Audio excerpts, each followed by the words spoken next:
বিধায়কনাথ বাপ্পা চ্যানেলে আপনাদের সবাইকে স্বাগত জানাই। আর আমি আপনাদের সাথে আছি বিধায়কনাথ। আজ আমরা জানব মাঙ্গলিক হলে বিবাহের উপরে কি প্রভাব পড়ে, বিপদ কতটা বা প্রতিকারী বা কী, সেই সম্বন্ধে আমাদের দৈনন্দিন জীবনের সাথে জ্যোতিষশাস্ত্র প্রবলভাবে জড়িত। জীবনে ঘটে যাওয়া ভালো খারাপ ঘটনা প্রত্যেকটির বিশেষ কারণ রয়েছে জ্যোতিষশাস্ত্রে। তাই বিবাহের ক্ষেত্রে জ্যোতিষশাস্ত্রের বিভিন্ন মত রয়েছে। শাস্ত্র মতে যে ব্যক্তির কুণ্ডলিতে মঙ্গলের অবস্থান ঠিক থাকে না, তাদেরকেই মূলত মাঙ্গলিক বলা হয়ে থাকে। এইসব জাতক জাতিকাদের বিবাহ ক্ষেত্রে কতটা বাধা আসতে পারে এবং বিবাহের পরবর্তী সুখ এবং বিপদ কতটা হতে পারে, সেই বিষয়ে অবগত করব আপনাদেরকে। তো এই বিষয়ে সম্পূর্ণ জানতে ভিডিওটি সম্পূর্ণ মনোযোগ সহকারে দেখুন। আর নতুন নতুন দুর্দান্ত ভিডিও পেতে আমাদের চ্যানেল সাবস্ক্রাইব করুন ও পাশে থাকা বেল আইকনে ক্লিক করুন। এক জাতকের প্রথম, চতুর্থ, সপ্তম, অষ্টম ও দশম ঘরে মঙ্গলের অবস্থান জাতকের মঙ্গলের দোষের প্রধান কারণ। মঙ্গলের অবস্থান সপ্তম ঘরে হলে জাতকের জীবনে সবচেয়ে বেশি কুপ্রভাব পড়ে।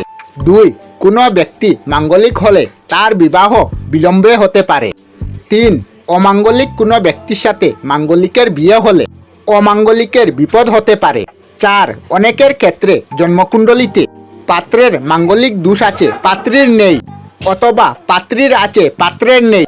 সেই ক্ষেত্রে পাত্রপাত্রী উভয়ের অকালপরায়ণ হবে না, তবে সারা জীবন মতবিরোধে অশান্তিতে ভুগবেন। মন ও মতের মিল থাকবে না এবং ছাড়াছাড়িও হবে না। সমাধান: বৈদিক মতে পাত্রপাত্রীর মাঙ্গলিক দোষ কাটানোর বেশ কয়েকটি উপায় আছে। আসুন তা জেনে নেই। 1. জাতক এবং জাতকী দুইজন মাঙ্গলিক হলে তাদের মধ্যে সুসম্পর্ক গড়ে ওঠে। 2. জন্মকুণ্ডলিতে শুক্র কিংবা বৃহস্পতি যদি লগ্ন, চতুর্থ, সপ্তম, দশম কোন অবস্থানে অবস্থান করে, তাহলে মাঙ্গলিক দোষ খণ্ডন হয়ে যায়। উক্ত গ্রহ দুটি এইভাবে অবস্থান না করলে, যদি মঙ্গলের সাথে এক রাশিতে অবস্থান করে, তাহলে মাঙ্গলিক দোষ খণ্ডিত হয়। 2. মাঙ্গলিক দোষযুক্ত জাতকদের জন্মবার দিন যদি মঙ্গলবার হয়, তাহলে এই দোষ কেটে যায়। তবে এই মাঙ্গলিক দোষ 28 বছরের ভিতরে কাটাতে হবে।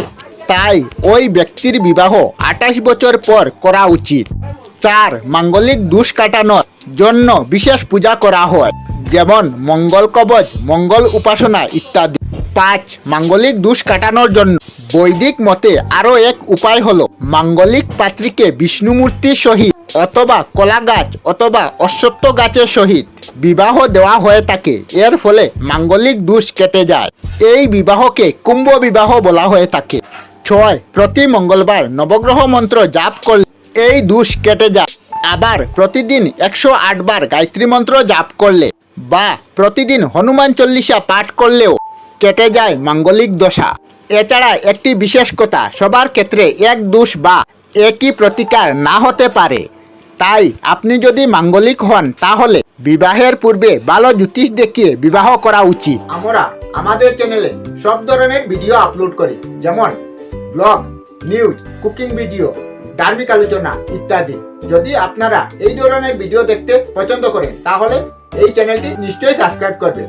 আমি আপনাদের সাথে বিধায়কনাথ আজকের মতো বিদায় নিলাম। আর ভিডিওটি ভালো লাগলে লাইক, শেয়ার ও কমেন্ট করবেন।